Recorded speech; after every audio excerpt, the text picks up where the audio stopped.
The girl opened her eyes and saw an unfamiliar ceiling in front of her, realizing that her soul had most likely been reborn into a fictional character in a novel. The girl was unspeakably happy. Until today, she had prayed for it to wake up and open her eyes to see herself as a beautiful heroine in a novel, perhaps even for adults. And no more stupid reality. At last her cherished wish had come true. She got out of bed and hurried to the mirror to see how she looked. In the mirror, she saw a beautiful girl with pink hair and soft facial features.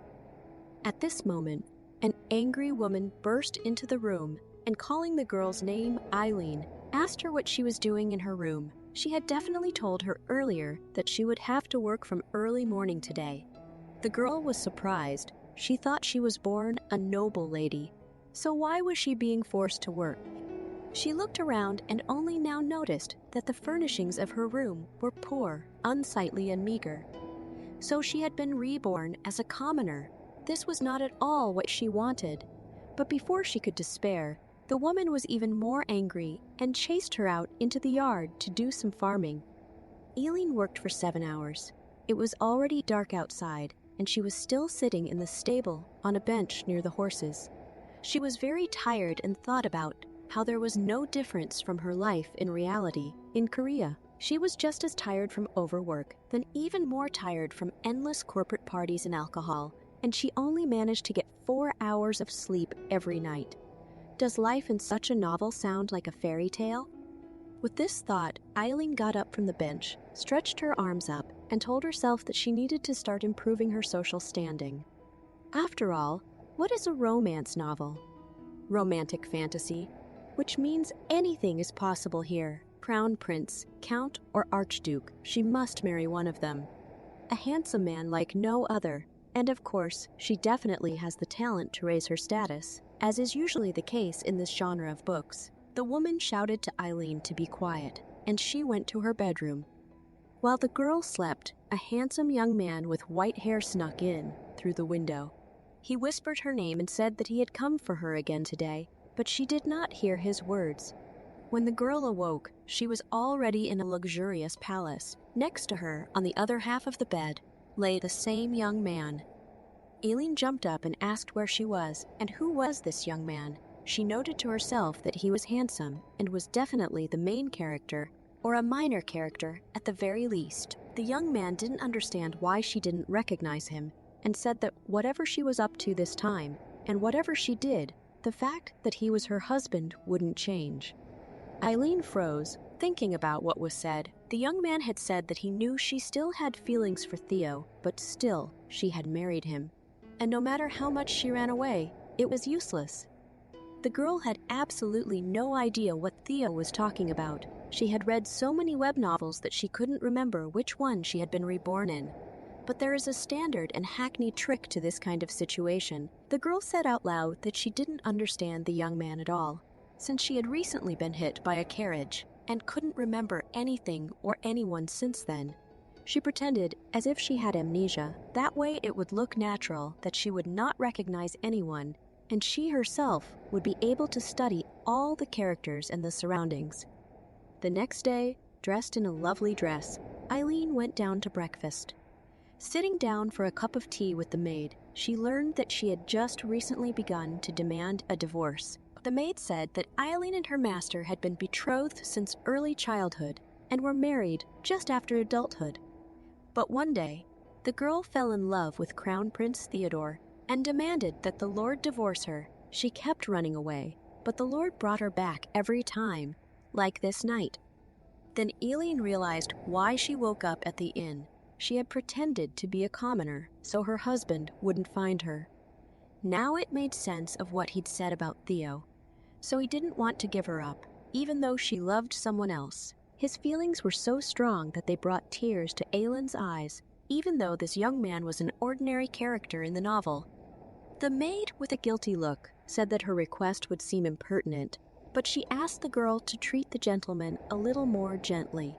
He always outwardly shows that everything is all right, but lately he had been having a very hard time. In the evening, the young man sat in his office and massaged the eyelids of his eyes from fatigue. Suddenly, Eileen walked into him. Her shoulders were covered with a shawl. He got up from the table and asked his spouse what brought her here at this hour. She answered that it was impossible to sleep alone in the big bedroom. And after all, spouses should sleep together. The young man hovered and afterward said he didn't mind going to bed like that either. They went back to the bedroom together. He took off his jacket and lay down in his pants and shirt.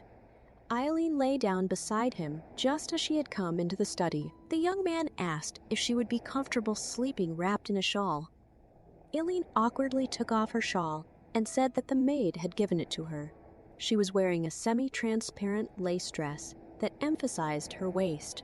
Her husband replied that the shirt was beautiful and didn't understand what was. His heart beat faster. He blushed and turned away. Eileen wanted to ask him something. After receiving his consent, she clarified whether they really hadn't had their wedding night yet. The confused young man asked why she asked that. The girl replied that it was just because, and there was no way she expected her husband to be so embarrassed. The young man replied that before she lost her memory, she had never allowed herself to be touched with a finger. Then the young man said that she might not forgive him, but he would not give her a divorce, and that she could do as she pleased with everything else. Eileen smiled and thought of her husband saying overly sweet things. She covered his palm with her hand and told him that he wouldn't have to worry anymore. She wouldn't act like she had in the past. She sincerely apologized for hurting him all this time and asked if she was the reason he was having a hard time. The young man was greatly surprised. Then the girl leaned toward his ear and whispered that he could now touch her with his finger. Her husband took her hand and asked if it was true. Eileen felt his heart beating very loudly in his chest and grimaced again. She touched his lips with her fingers and felt that they were very soft, and then her husband took her face in his palms and kissed her. The girl thought that he was not only handsome in himself, but also a great kisser. After the kiss, the white-haired young man said that bad thoughts were coming into his head. Eileen asked what those thoughts were, hoping he didn't have any strange preferences. The young man replied that he was thinking about how he really wished that his memory never came back to her, because right now he was very happy and wished time would stop forever. Eileen began to mentally pray to all the gods of the world she knew to be left in this world forever. Because she had fallen head over heels in love with her husband, they embraced again and spent their wedding night together. A girl in a traditional hanbok, with her hair tied in a ponytail with a ribbon, with a serious face headed towards the mountains. A man, a peasant with a weight on his back and a cane in his hands, was walking by. He tried to stop the girl. He called her and said that this place was dangerous, and it was better not to go alone to the mountains, because there lived an evil spirit that devoured people. Had she never heard about it? The girl replied that she had known about it, and that was why she was going there. All the people who went up those mountains were either missing or found dead. The place called Golden Mountains had been notorious since time immemorial. No one wanted to take the shortcut through the mountains and tried to avoid them, wanting to stay alive. The villagers never went up the mountains. But long before that, a young man who was the fiancé of the girl with whom the story began had decided to take that path.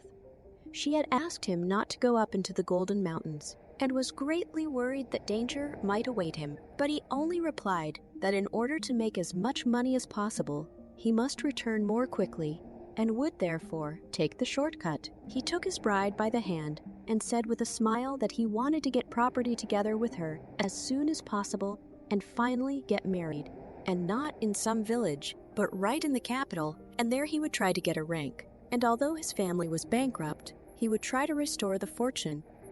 The girl then thought that she was fine in the village, and what difference does it make where to live, because the main thing is that they will be together.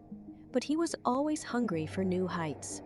In the end, her fiancé, so eager to live beyond the mountains, never came back. And so she made up her mind and went to avenge her beloved, and she did not care whether it was an evil spirit or an evil deity. And if he met her, at least she could spit in his face before she died. She carried a thin dagger in her hands, so narrow it looked more like a knife or even a needle. and tears of anger and loss ran down her cheeks. The sun had set, and the forest was shrouded in darkness.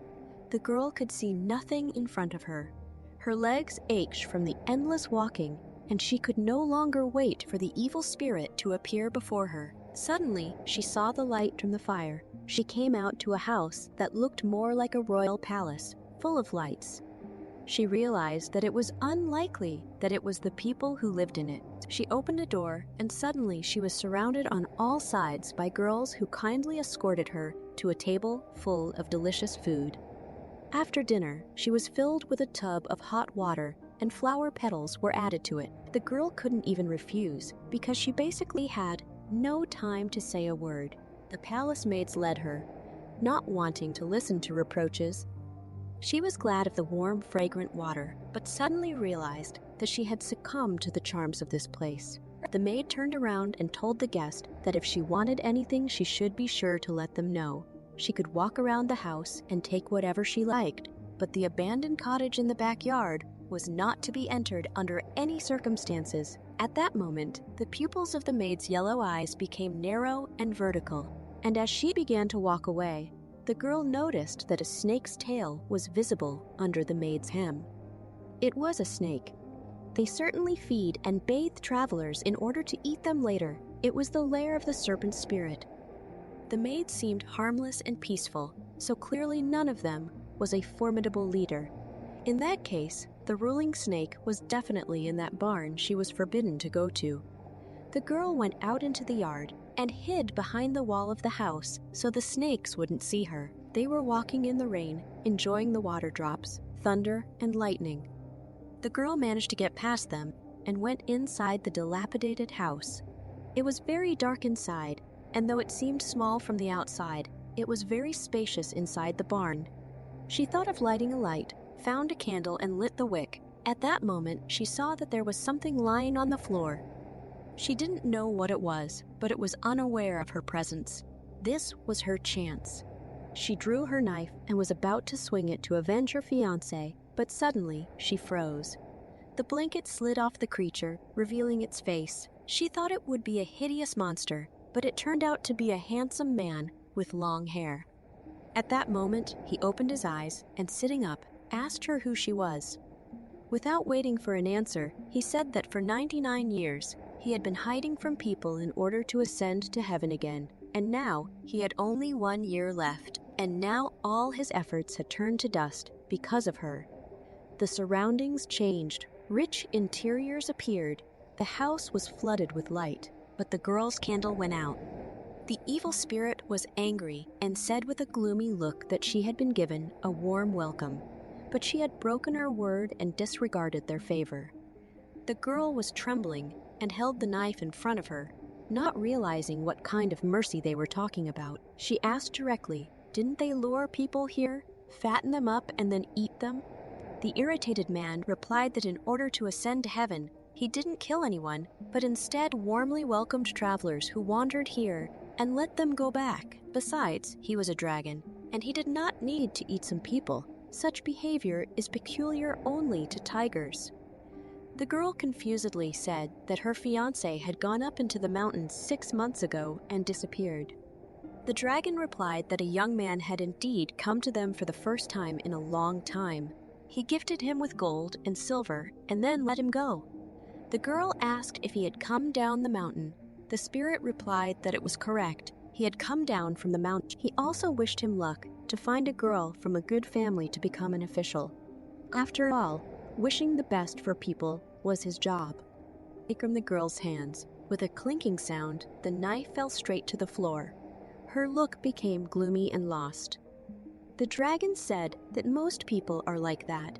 Because of money, even children betray their parents with great ease. He grew gloomy again and asked what should he do with her. After all, she had broken her word and seen him.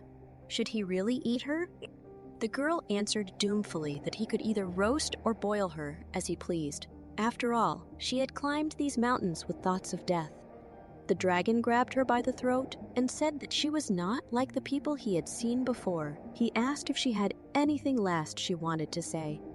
Silent tears streamed down the girl's face. She said that even though he didn't eat humans, she hoped he would like her taste. He touched her neck, but instead of a bite, he just licked. The girl opened her eyes wide, not realizing what was happening, and asked if he wasn't going to kill her. The man replied that he had already said he was a dragon and didn't feed on humans. If any human saw him, he wouldn't be able to ascend to heaven.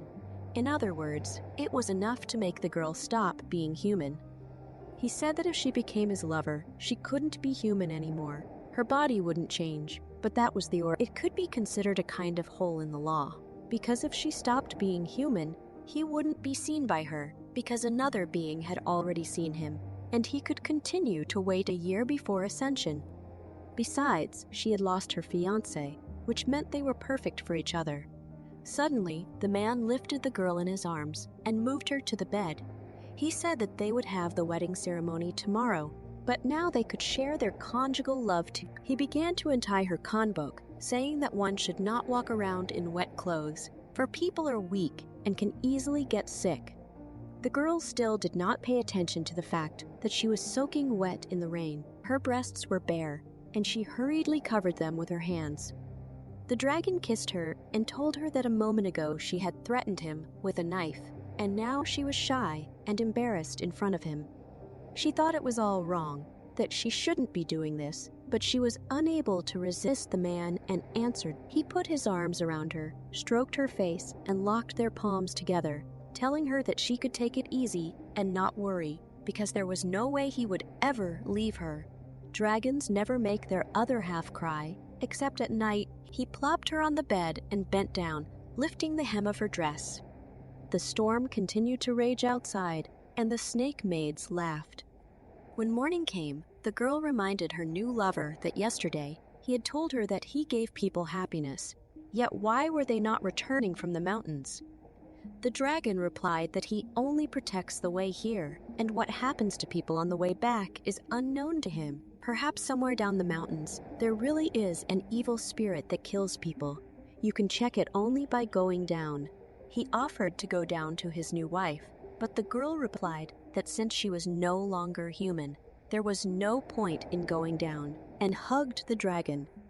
The snake maids were laughing again in the courtyard,